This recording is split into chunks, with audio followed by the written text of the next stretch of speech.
Okay, the first topic we're going to discuss today is going to be tape measures. Now, if you've seen my other videos on my channel, you've seen a video of tape measures, talking about all about tape measures and stuff like that.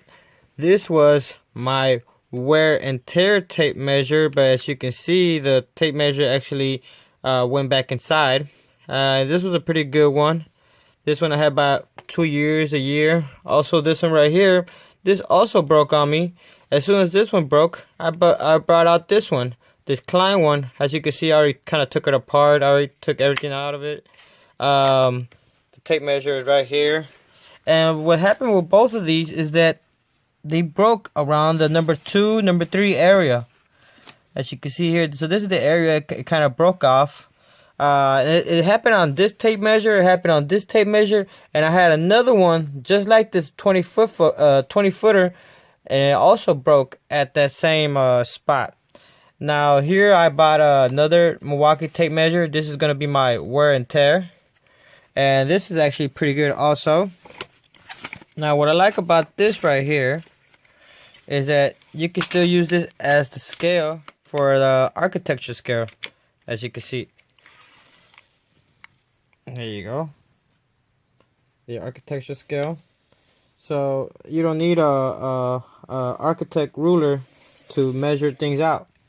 That's one thing I like about this. And also what I like about it is the hook on this is actually pretty good too, and it has that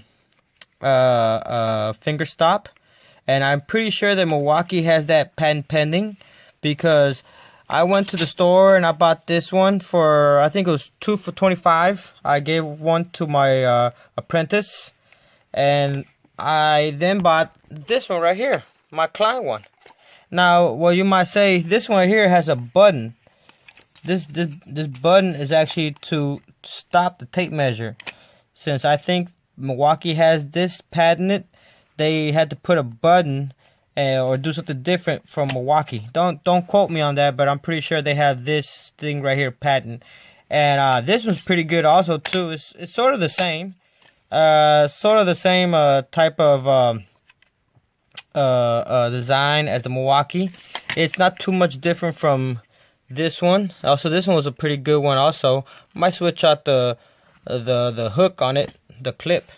Now this one, what's so special about this one is it has pretty big numbers, but not also that, but it has the conduit bending multiplier. So it actually is really preferred by electricians for this tape measure. But I like to keep different tape measures because I like to keep it because you never know. Like I said, I had this one, it broke. Then I had this one, it broke, and I had 2 more, and it also broke. So it just gives you a good reference that you're not gonna have everything so dependable. So I'll have this as my wear and tear, and I'll keep this around whenever I need it for conduit bending and stuff like that. Like I don't know if you've seen in my other videos, I like this magnet right here because I like to use it in case tools fall off my ladder. I can just pick it up with the high power magnet. Also, this one you could do it too, but I really didn't want to mess this one up. This is my more for electrical work. This is for my wear and tear. This has cost me 20 bucks, and like I said, I got 2 of these for 25 bucks.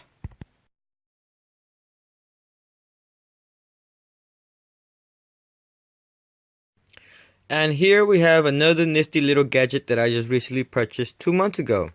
Here we have the Bosch laser measure. It has a range of 135 feet and an accuracy of 1/16 of an inch. And this laser measure can do distance, area, volume, and indirect, and memory. Now, the only difference from the GLM 40 and the 35 is that this one can actually hold memory. It can actually hold 10 numbers for you, so you can just look it up. And it also comes with this pouch that makes it a little better to carry around. Now, the reason why I love this laser measure, yes, I can use it as in my electrical field to take measurements and stuff like that, is I really need it for my fencing business, because I can just go in the back of somebody's yard, take 3 shots of this laser, and I can complete my job and tell them how long it is, and it's gonna be accurate. What I used to do before is just grab my tape measure and every 25 feet put a mark, and that's how I got the distance or the measurement. So it takes a little while. Now this right here is pretty good for a lot of stuff. Now the only hiccups I have with the laser measure is that whenever it's really sunny outside and I'm taking measurements, it doesn't get the full 135 feet. It'll get about 80 feet to 95 feet if it's really bright outside. Usually if you point the laser at the wall, you should be able to see the laser.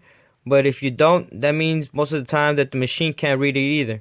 So you're going to have to use it in the morning time, or if you make a arrangement to try to get the measurements after dark, that also too. But it doesn't take away a lot of it, but just keep that in mind. I purchased this for $30, and usually they go for about $130, $120, so I got a pretty good deal on it.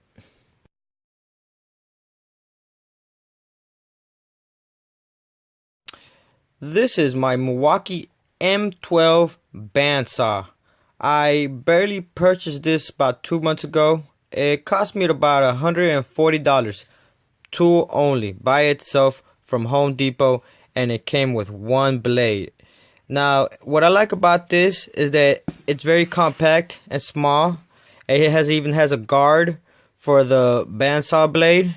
I think the only other one that does it like that is also the Makita 2.5 bandsaw, and it's pretty good. Cuts up to 1 inch to 1 1/4. Now, if you follow me in my other videos, I do have a 5-inch DeWalt cordless bandsaw, but as you can see here, this bandsaw actually meets OSHA guarding requirements suitable for one-handed use.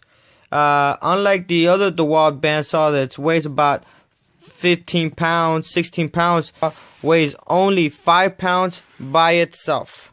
Now, when I purchased this, I only got it as tool only. Now, I do have a M12 battery. This is from my multimeter, my Milwaukee M12 multimeter, and this is only 1.5. I used to have to charge this battery once or twice a day to keep up with high demand of the bandsaw, and I was only using it for about 2-3 hours. I wasn't even using it all day long. Now I upgraded to this one, the 6.0 M12. This cost me about $60 on eBay. If you go to Home Depot, they're about $100. This battery can go on for at least 3 to 4 days uncharged. As you can see here, it tells you right here the charge of it. And the only thing with this battery, I did put it on the rapid charger, and it still took about a whole hour to charge. So just remember, if it gets too low, it will take a little while to charge. But once it's charged up, man, believe me, it's 3-4 days and you're good. And that's with the bandsaw. So imagine if you put it onto a different tool. Now, what a lot of people might ask me is, do I really need all those tools? Yes and no. The only reason I have all these tools is because eventually you're going to run into situations. If you have your own jobs, running your own jobs, doing your own side jobs, you're going to need some of these tools.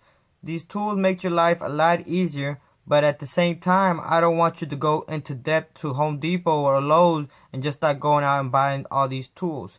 What you got to do is evaluate your tools. Are they going to make you a lot of money? And when are they going to make you a lot of money? If you go and buy a brand new knockout set that costs about $1,000, the new M18 Force Logic knockout set, and you're only doing a couple of knockouts here and there, it's not really worth it, Another thing that I might have is my bandsaw. I usually have my bandsaw, but that's for my electrical work. But sometimes when I'm doing framing or doing fencing, I might use it here and there for about 5 minutes. Now, for a person that does fencing and only needs it for 1 or 5 minutes, they're not going to invest their time or money into that tool. So it's a luxury for me to have these tools that I use for other trades. Then I can be versatile with it, just like the M12 bandsaw. I bought me that bandsaw because it made my life a lot easier. I could take it up on the ladder and cut existing pipes that I need to cut and put in a J box or a junction box, so I can run the line, jet line, and make it easier for everybody. Believe me, ever since I bought that bandsaw, it's been in my arsenal every day. So, like I said, you want to know and evaluate each tool. If it's going to make you a lot of money, then yeah, go ahead and buy it. Most definitely, it makes your life easier. But if it's going to take a while to make some money off that tool, then you might think about just renting it or getting something cheaper than the brand name, the best brand name there is, you know. But that's my opinion on that matter. Well, guys, it's official. I've been on YouTube for a whole year, and I already got a couple of videos that went more than 1,000 views. I appreciate you guys. Happy late Christmas and New Year's. Tomorrow will be January 15th, and it's my birthday, 29 years old. I really enjoyed this last year. Now, let's see what 2018 has in store for us. Thank you.